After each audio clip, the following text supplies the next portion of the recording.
Hello friends, welcome to Ram Source. This Understanding jQuery tutorial series la irukra 7th session jQuery UI. So first நம்ம jQuery UI அப்படினா என்ன அத பத்தி பாப்போம். So jQuery UI வந்து ஒரு open source JavaScript library file. இதுல என்னங்க அட்வான்டேஜ் அப்படினு பார்த்தோம்னா இதுல ஏகப்பட்ட விஷயம் இருக்கு. Like user interface. UI stands for user interface இல்லையா?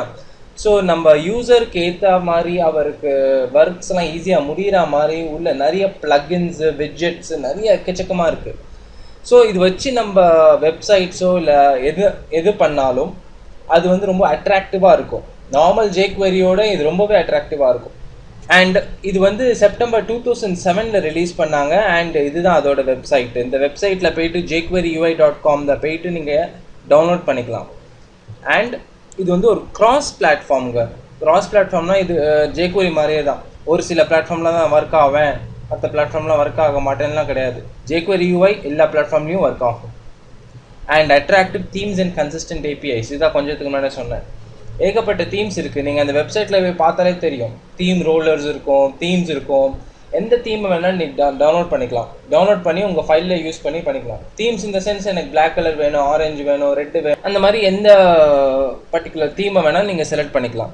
அண்ட் உள்ளே இருக்கிற APIs வந்து பார்த்தீங்கன்னா ரொம்பவே கன்சிஸ்டண்ட்டாக இருக்கும். இந்த சென்ஸ் லைக் ரிலை பண்ணலாம். நீங்கள் வெப்சைட்டில் போட்டு எந்த ப்ராப்ளமும் வராது. பிகாஸ் எல்லா ப்ரௌசர்ஸும் சரி அதை அக்செப்ட் பண்ணும். அண்ட் இதோட லேட்டஸ்ட் வெர்ஷன் வந்து jQuery UI 1.11.4. ஓகே, இது ஃபுல்லாக ரிலீஸ் ஆகிடுச்சு. அண்ட் இது வந்து jQuery 1.6 ப்ளஸில் இருக்கிற வெர்ஷன்ஸ் மட்டும்தான் இது ஒர்க் ஆகும், நார்மல் jQuery. ஓகேங்களா? அண்ட் அதோட பீட்டா வெர்ஷன் பார்த்தீங்கன்னா இப்போ இன்னும் ரிலீஸ் ஆகலை ஃபுல் வெர்ஷனு. இது பீட்டா வெர்ஷனில் இருக்குது 1.12.0. சரிங்களா? ஸோ இது வந்து 1.7 மேலே இருக்கிற jQuery ஃபைலில் மட்டும்தான் அது ஒர்க் ஆகும். ஸோ இந்த பர்டிகுலர் டுட்டோரியலில் நம்ம வந்து jQuery UI 1.11.4 தான் நம்ம யூஸ் பண்ண போகிறோம். சரிங்களா?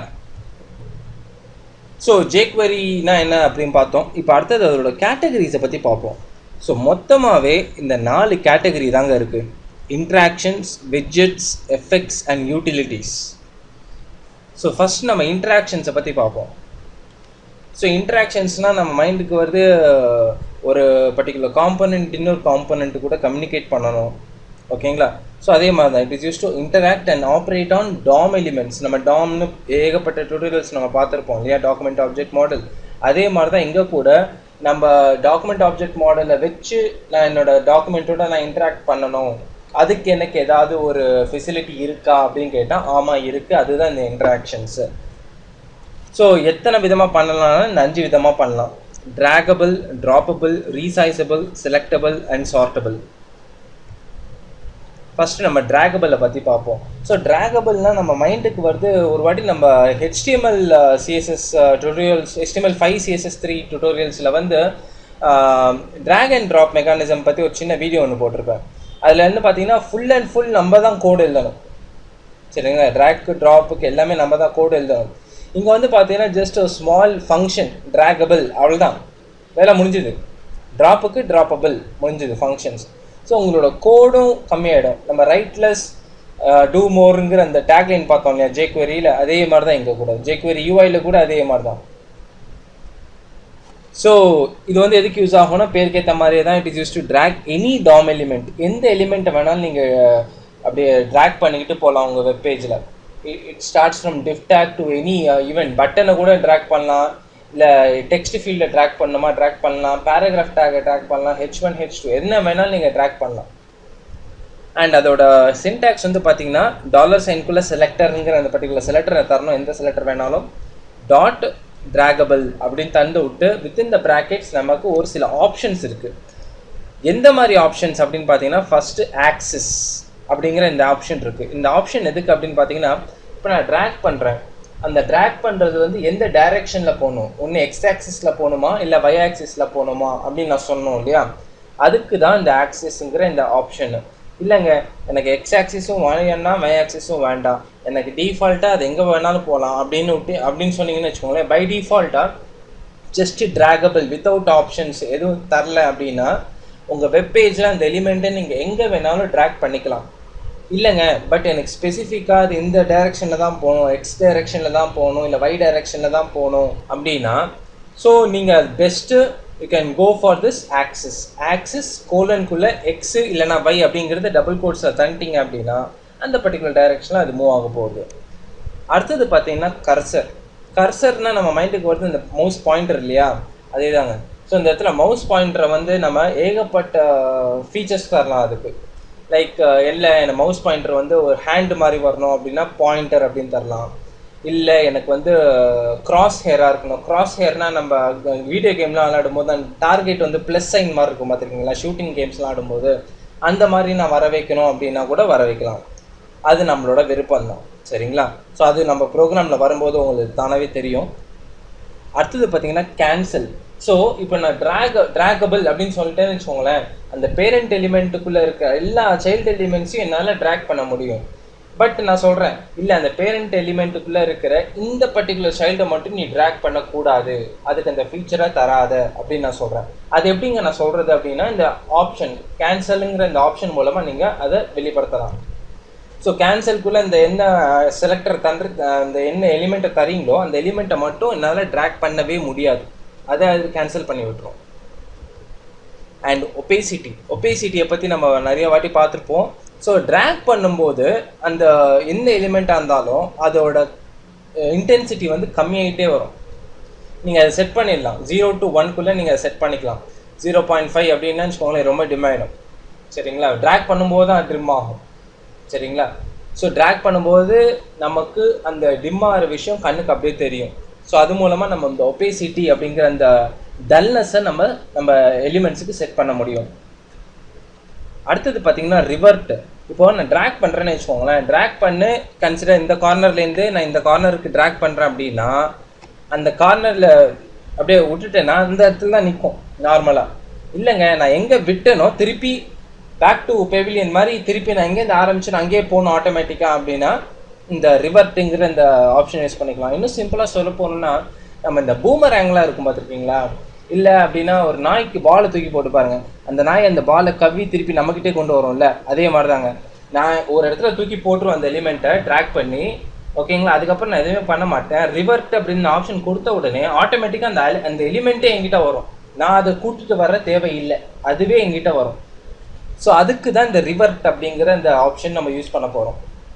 இது வந்து ஒரு பூலியன் ஆப்ஷன் தாங்க. ரிவர்ட் வந்து ட்ரூ அப்படின்னு தந்துட்டிங்கன்னா ஆட்டோமேட்டிக்காக வரும். பட் பை டிஃபால்ட்டாக இது ஃபால்ஸில் தான் செட் ஆகிருக்கோங்க, சரிங்களா. அண்ட் ரிவர்ட் டியூரேஷன், அந்த ரிவர்ட் திருப்பி வரணும் அப்படின்னு சொல்கிறேன் இல்லையா, அதுக்கு எத்தனை டைமில் அது உள்ளே வரணும். இது இங்கே வந்து நீங்கள் மினிட்ஸில் ஸ்பெசிஃபை பண்ண முடியாது, நம்ம நார்மலாக பார்க்குற மாதிரி மில்லி செகண்ட்ஸில் தான் ஸ்பெசிஃபை பண்ண முடியும். ஸோ ஓகேங்களா, அந்த ஒரிஜினல் பொசிஷன் வரத்துக்கு எத்தனை மில்லி செகண்ட்ஸில் அது வரணும் அப்படிங்கிறத நான் ஸ்பெசிஃபை பண்ணலாம் அந்த இடத்துல. அடுத்தது பார்த்தீங்கன்னா கண்டெய்ன்மெண்ட். ஆல்ரெடி சொன்ன மாதிரி ட்ராகபிள் அப்படின்னா என் வெப்பேஜில் எங்கே வேணாலும் ட்ராக் பண்ணலாம், சரிங்களா. இல்லைங்க நான் ஒரு பேரண்ட் டிவ் டேக் ஒன்று க்ரியேட் பண்ணுறேன், ஓகேங்களா. நான் ட்ராக் பண்ணேன்னா அந்த டிவ் டேக்குள்ளே தான் ட்ராக் ஆகிட்டு இருக்கணுமே தவிர அந்த டிவ் டேக் வெளியில் அது ட்ராக் ஆகவே கூடாது, சரிங்களா. ஒரு செவரு கட்டி விட்டா மாதிரி, ஓகேங்களா. இப்போ ஃபார் இன்ஸ்டன்ஸ் ஒரு ரூம்குள்ளே நான் பால் விளாட்றேன், அந்த செவத்தில் இந்த பால் அடித்து திருப்பி என்கிட்ட தான் நான் வரும். செவரே இல்லைன்னு வச்சுக்கோங்க, நான் பாலை தூக்கி போட்டு நான் அப்படியே போய்டும் இல்லையா, அது அந்த மாதிரி தான் நான் சொல்கிறேன். இப்போ நான் ட்ராக் பண்ணும்போது ஒரு செவரு மாதிரி ஒரு ஸ்மால் டிவ் டேக் ஒன்று க்ரியேட் பண்ணுறேன்னு வச்சுக்கோங்களேன், அது ட்ராக் பண்ணனா அந்த டிவ் டேக்குள்ளே தான் சுற்றிட்டு இருக்குமே தவிர இந்த டிவ் டேக் வெளியில் வந்து என்னால் ட்ராக் பண்ணவே முடியாது, சரிங்களா. ஸோ அதுதான் இந்த இடத்துல நம்ம முக்கியமாக கவனிக்க வேண்டியது. ஸோ அடுத்தது பார்த்தீங்கன்னா இந்த ட்ராகபிளில் ஒரு சில ஈவெண்ட்ஸ் கூட இருக்குங்க. ஸோ ஈவெண்ட்ஸ்னால் நம்ம மைண்டுக்கு வருது வந்து கிரியேட்னு வரும்போது it is use to trigger when the draggable interaction is applied. Consider user வந்து ஒரு ஆப்ஜெக்ட் அது ட்ராக் பண்ணிட்டு இருக்காரு அப்படின்னா, சரிங்களா, அதுக்கு கிரியேட்டுங்கிற அந்த ஈவெண்ட் ஆட்டோமேட்டிக்காக ட்ரிகர் ஆகும். ஸோ ட்ரிகர் ஆகும்போது நான் என்னென்ன ஃபங்க்ஷனாலிட்டிஸ் உள்ள தந்திருக்கேனோ அந்த ஃபங்க்ஷனாலிட்டிஸ் எனக்கு டிஸ்பிளே ஆகும். ஸ்டார்ட் அப்படின்னா கன்சிடர் நீங்கள் ட்ராக் பண்ண ஆரம்பிக்கிறீங்க பார்த்தீங்களா, அப்போ அந்த ஈவெண்ட் ஜென்ரேட் ஆகும். அண்ட் ட்ராக் அப்படின்னா கன்சிடர் ட்ராக் ப்ராசஸில் இருக்குது, ட்ராக் பண்ணிகிட்டே இருக்கீங்க, இப்போ அந்த ட்ராகிங் ப்ராசஸில் இருந்துட்டு இருக்கீங்கன்னா ட்ராகுங்கிற அந்த ஈவெண்ட்டு ஆட்டோமேட்டிக்காக ட்ரிகர் ஆகும். ஸோ அதுக்குண்டான ஃபங்க்ஷனாலிட்டிஸ் அது பண்ண போகுது. லாஸ்ட் வந்து பார்த்தீங்கன்னா ஸ்டாப். எப்போ நீங்கள் ட்ராக் பண்ணுறதை நிறுத்துறீங்களோ ஆட்டோமேட்டிக்காக அந்த ஸ்டாப்புங்கிற அந்த ஈவெண்ட்டு ஆட்டோமேட்டிக்காக ட்ரிகர் ஆகும். ஃபைன். இப்போ நம்ம இந்த ட்ராகபிள் இன்ட்ராக்ஷனுக்கு ஏற்ற மாதிரி நம்ம சின்ன எக்ஸாம்பிள் பார்ப்போம், இன்னும் உங்களுக்கு தெளிவாக புரியும். ஃபைன். இப்போ நம்ம ட்ராகிங் எலிமெண்ட்ஸ்க்கு உண்டான சின்ன ப்ரோக்ராம் ஒன்று பார்ப்போம். ஸோ இப்போ என்னோட பாடி செக்ஷனில் வந்து பாருங்கள், நான் ஒரு டிஃப்ட் டேக் ஒன்று க்ரியேட் பண்ணியிருக்கேன். அந்த டிஃப்ட் டேக் ஐடி வந்து பார்த்தீங்கன்னா D1 அப்படின்னு தந்திருக்கேன். அண்ட் அதுக்கு உண்டான ஸ்டைல்ஸையும் நான் தந்திருக்கேன். அதுக்குள்ள ஒரு சைல்டு டிஃப்ட் டேக் ஒன்று க்ரியேட் பண்ணியிருக்கேன். அதுக்கு ஐடி வந்து D2 அப்படின்னு தந்திருக்கேன். அதுக்கும் சில ஸ்டைல்ஸ் தந்திருக்கேன், பேக்ரவுண்ட் கலரு, ஹைட்டு, வெத்துன்னு. சரிங்களா? ஸோ இதுக்கு இந்த பேரண்ட் டேக் வெளியில் இன்னொரு டிஃப்ட் டேக் ஒன்று க்ரியேட் பண்ணியிருக்கேன். அதுக்கு ஐடி D3 அப்படின்ட்டு க்ரியேட் பண்ணியிருக்கேன். அண்ட் பார்த்தீங்கன்னா பட்டனு, இன்புட்டு, அப்புறம் பி டேகு, இதெல்லாமே ஒரு ஃபார்ம் எலிமெண்ட்ஸ் க்ரியேட் பண்ணியிருக்கேன். அண்ட் ஈச் எலிமெண்ட்டுக்கு செப்பரேட்டாக நான் கிளாஸ் ஆட்ரிபியூட் தந்திருக்கேன். சரிங்களா? ஸோ இதை நம்ம டீப்பாக பார்ப்போம், என்ன எதுக்காக இப்படிலாம் தந்திருக்கேன் அப்படின்ட்டு.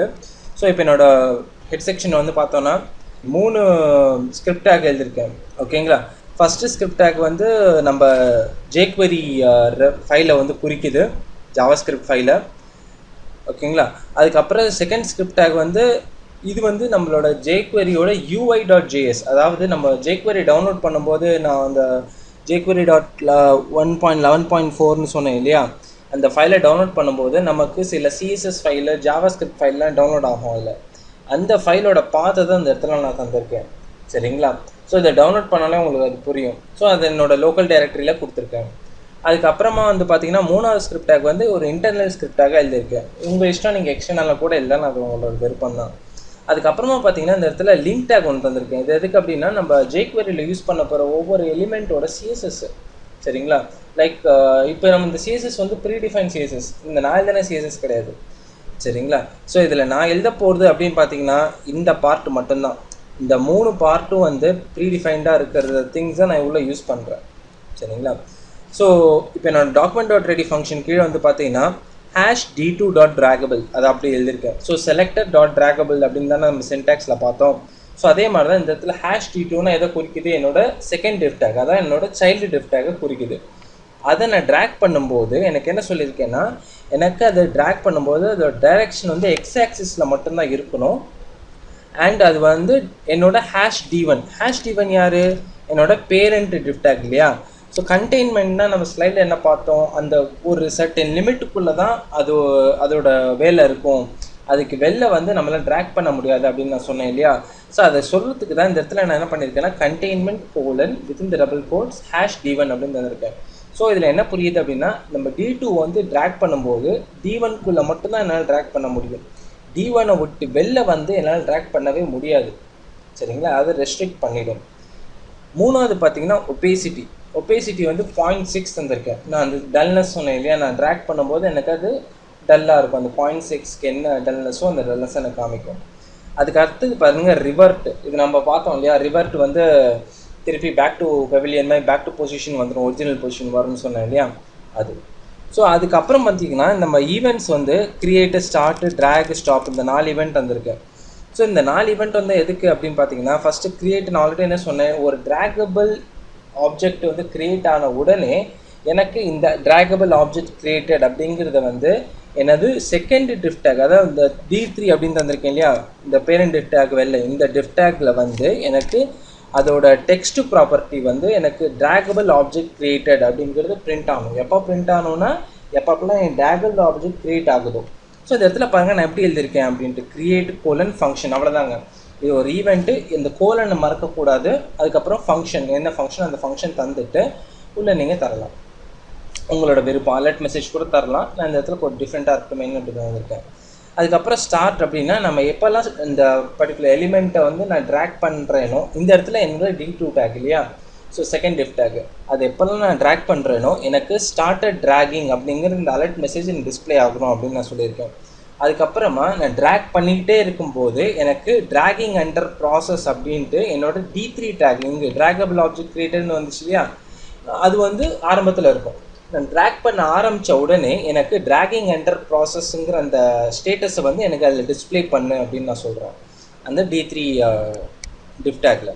அதுக்கப்புறமா ஸ்டாப்பில் வந்து பாருங்கள், எப்போ நான் அந்த ஸ்டாப் பண்ணிட்டேனோ, ட்ராகிங்கை நான் ஸ்டாப் பண்ணிட்டேனோ உடனே வந்து எனக்கு ஸ்டாப்டு ட்ராகிங் அந்த ஸ்டேட்டஸ் மெசேஜ் எனக்கு டிஸ்பிளே ஆகும். அவ்வளோதாங்க. ஸோ இப்போ என்னோடய ப்ரௌசரில் எக்ஸிக்யூட் பண்ணுறேன். பாருங்கள் எனக்கு அந்த அவுட்புட் வந்துருச்சு.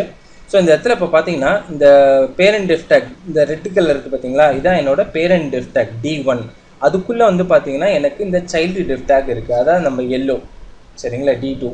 இப்போ நான் D2.ட்ராகபிள் தானே கொடுத்தேன்.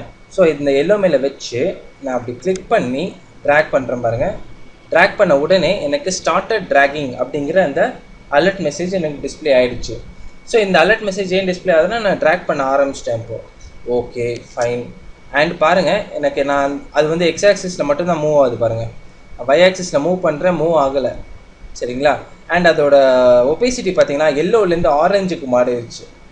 0.6 டல் ஆகிடுச்சு. அதனால் ஆரஞ்சு கலராக நம்ம கண்ணுக்கு தெரியுது. ஸோ இது என்னால் ஒய் ஆக்சிஸில் மூவ் பண்ண முடியல, என்னால் எக்ஸ் ஆக்சிஸில் மட்டும்தான் என்னால் மூவ் பண்ண முடியுது. இப்போ ஸ்டாப் பண்ண உடனே பாருங்கள் ஸ்டாப்டு ட்ராகிங் இந்த அலர்ட் மெசேஜ் வந்துடுச்சு. சரிங்களா? நான் திருப்பி ட்ராக் பண்ணுறது பாருங்கள், ஸ்டார்டட் ட்ராகிங். கீழே பாருங்கள் ட்ராகிங் அண்டர் ப்ராசஸ்ங்கிற அந்த ஸ்டேட்டஸ் மெசேஜ் டிஸ்பிளே ஆகுது. எல்லாமே அட் அ டைமில் நடக்குது பாருங்கள் நமக்கு. சரிங்களா? அண்ட் இது இப்போ நான் விட்டோடனே பாருங்கள் எனக்கு பேக் டு பெவிலியன் இந்த ரிவர்ட் ஆயிடுச்சு படிச்சிங்களா. நான் ஒன்றுமே பண்ணல, பேக் டு பெவிலியன் அது போயிடுச்சு. அதே மாதிரி கீழே எனக்கு அலர்ட் மெசேஜ் கூட ஸ்டாப் ட்ராகிங் அப்படின்ட்டு வந்துச்சு. ஸோ இதில் கொஞ்சம் நம்ம மாடிஃபிகேஷன்ஸ் பண்ணுவோம். ஸோ இப்போ இந்த இடத்துல பார்த்தீங்கன்னா இப்போ நான் ரிவர்ட் ட்ரூன்னு தான் வந்திருக்கேன், ரிவர்ட் டியூரேஷனே தரல. இப்போ நான் இந்த இடத்துல ரிவர்ட்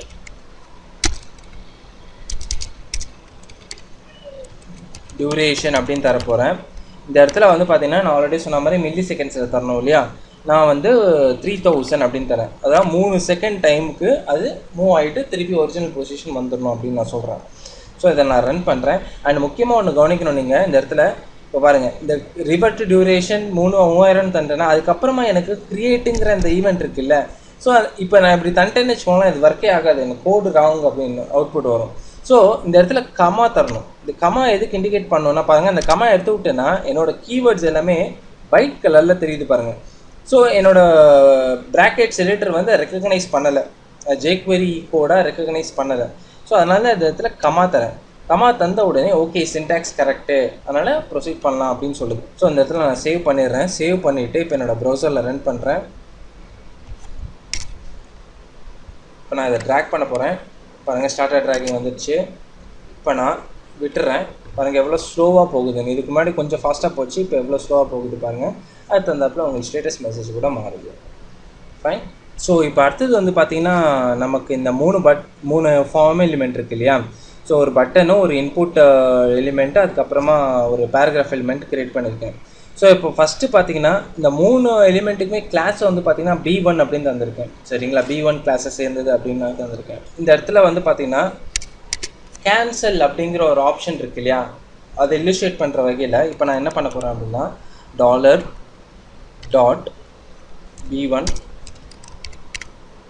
சரிங்களா. அதுக்கப்புறமா நான் ட்ராகபிள் ஃபங்க்ஷனை திருப்பி கால் பண்ண போகிறேன். ட்ராகபிள் கால் பண்ணிவிட்டு within the curly brace. Okay. So நம்ம ஆல்ரெடி நாங்கள் ஆப்ஷன்ஸ் எழுதிருக்கேன் இல்லையா, அந்த மாதிரி இப்போ நான் செப்பரேட்டாக ஆப்ஷன் எழுதுறேன். சரிங்களா? ஸோ இந்த இடத்துல வந்து பார்த்தீங்கன்னா நான் கேன்சல் கோலனுக்குள்ளே P டேக்கை தந்துடுறேன். சரிங்களா? இப்போ எப்படி சேவ் பண்ணி வச்சிடுறேன். ஃபைன். ஸோ இதுக்கு முன்னாடி வந்து பார்த்தீங்கன்னா என்னோடய பேராகிராஃப் டேக்கை என்னால் நகர்த்தவே முடியாது இல்லையா. ஸோ இப்போ இந்த இடத்துல பாருங்கள், இப்போ நான் P டேக் அப்படின்னு தந்தோடனே இப்போ இது என்ன பண்ணோம் அப்படின்னா பட்டனும் கிளாஸ் B1 தான் சேர்ந்துருக்கு, டெக்ஸ்ட் பாக்ஸும் கிளாஸ் B1 தான் சேர்ந்துருக்கு, பேராகிராஃபும் கிளாஸ் B1 தான் சேர்ந்துருக்கு. இப்போது நான் அது .B1ங்கிற அந்த கிளாஸில் என்ன சொல்கிறேன்னா, அது .B1 கிளாஸை நான் ட்ராக் பண்ணும்போது எனக்கு பேராகிராஃப் டேக் மட்டும் ட்ராக் பண்ணாத, ஈவன் தோ அது அந்த கிளாஸை சேர்ந்தாலும் அதை மட்டும் கேன்சல் பண்ணிவிடு அப்படின்னு நான் சொல்கிறேன் அந்த இடத்துல. ஸோ இப்போ இதை என்னோட ப்ரௌசரில் எக்ஸிக்யூட் பண்ணேன்னு வச்சுக்கோங்களேன். இப்போ என் ப்ரௌசரில் எக்ஸிக்யூட் பண்ணால் இந்த இடத்துல பாருங்கள் இந்த பட்டனு, இந்த டெக்ஸ்ட் பாக்ஸு அண்ட் இந்த பேராகிராஃப் இல்லையா. இப்போ நான் பட்டனை கிளிக் பண்ணி ட்ராக் பண்ணுறேன், எனக்கு ட்ராக் பண்ண முடியுது. டெக்ஸ்ட் பாக்ஸை ட்ராக் பண்ணுறேன், ட்ராக் பண்ண முடியுது. ஹலோவை ட்ராக் பண்ணுறேன், என்னால் ட்ராக் பண்ண முடியல பாருங்கள். ஹலோ அதே சேம் பொசிஷனில் தான் இருக்குது. ஸோ இப்போ இந்த இடத்துல பாருங்கள், இப்போ நான் கேன்சல் பட்டன் அப்படின்னு நான் தரேன். சரிங்களா? ஸோ இப்போ நான் திருப்பி இதை ரெஃப்ரெஷ் பண்ணுறேன். டெக்ஸ்ட் பாக்ஸை ட்ராக் பண்ணுற முடியுது, ஹலோவை ட்ராக் பண்ணுற முடியுது, பட்டனை ட்ராக் பண்ணுற முடியல. ஸோ இதுலேருந்து உங்களுக்கு புரிஞ்சிருக்கும். ஸோ இந்த கேன்சல் அப்படிங்கிறது நம்ம ஃபார்ம் எலிமெண்ட்ஸாக இருக்கலாம், இல்லைனா எந்த எலிமெண்ட்டை வேணாலும் இருக்கலாம், அதை வந்து நம்ம ரெஸ்ட்ரிக்ட் பண்ண முடியும் even though if they belong to the same class or same ID attribute. சரிங்களா? ஸோ அதுதான் இதோட யூஸே. Fine. I hopes you understood this. நம்ம திருப்பி ஸ்லைட்ஸ்க்கு போகலாம். ஃபைன். இப்போ நம்ம ஸ்மால் பிரேக் ஒன்று எடுத்துப்போம். அடுத்த வீடியோவில் ட்ராப்பபிள் அண்ட் மற்ற இன்ட்ராக்ஷன்ஸை பற்றி பார்ப்போம். தேங்க்யூ.